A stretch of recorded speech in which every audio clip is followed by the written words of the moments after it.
السلام عليكم ورحمة الله وبركاته إخواني في العالم العربي. معكم نور الدين حساني في حلقة جديدة للتعرف أكثر على مشروع الوان كوين.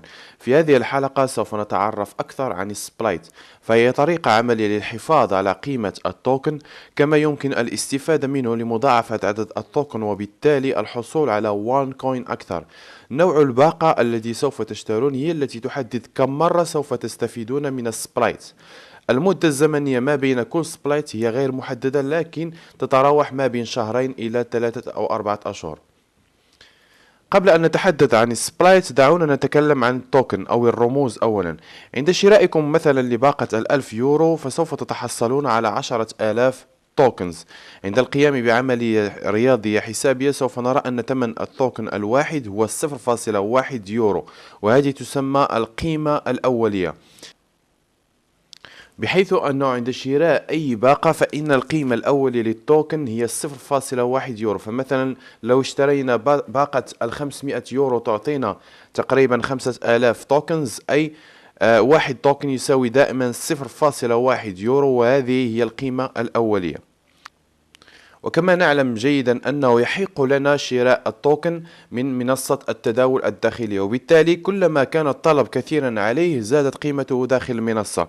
فمثلا أنا كعضو يمكنني أن أشتري بما أجنيه من أرباح من الشبكة أن أشتريه توكن، وبالتالي فلو قام جميع الأعضاء بهذه العملية فإن قيمة التوكن ترتفع يوما بعد يوم، وذلك لكثرة الطلب.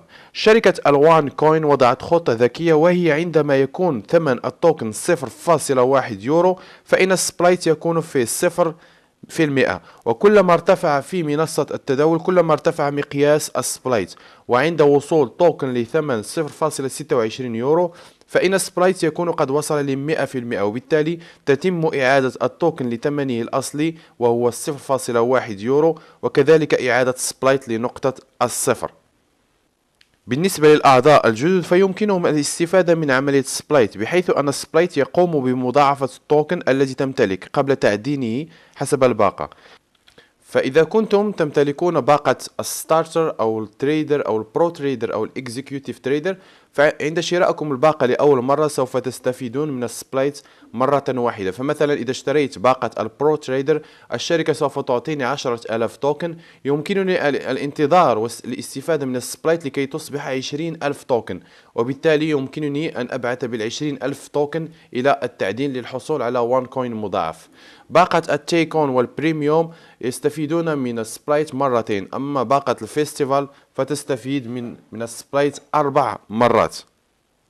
هنا عندنا مثال، فمثلا لو اشتريت باقة ستارتر ب100 يورو سوف تعطيني الشركة 1000 توكنز. إذا انتظرت السبلايت إلى أن وصل ل100% سوف تصبح عندي 2000 توكنز، وبالتالي يمكنني تعدين ال2000 توكنز.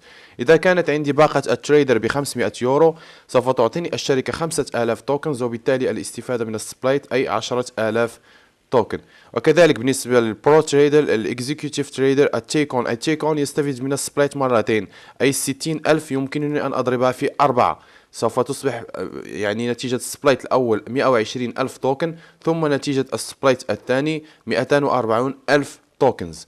يعني أنني سوف أستفيد من السبلايت حسب الباقة التي قمت بشرائها. فمثلا لو اشتريت باقة البرو تريدر سوف أستفيد من السبلايت مرة، ثم لو قمت بالأبجريد سوف نتحدث عن هذا في فيديو آخر، الأبجريد لإكزيكتيف تريدر أو لتشيكون سوف أستفيد من السبلايت الخاص بهذه الباقة أيضا. وبالتالي كخلاصة السبلايت هي عملية تقوم بها الشركة لكي تحافظ على قيمة التوكن لكي لا يتعدى 0.26 يورو، وهي عملية أيضا يستفيد منها الأعضاء لكي يضاعفون التوكنز الخاص بالباقة الخاصة بهم. عند دخولكم كأعضاء يجب التحدث مع السبونسور أو الشخص الذي قام بإدخالكم لكي يعطيكم نصيحة هل تنتظرون السبلايت أم لا حسب الباقة.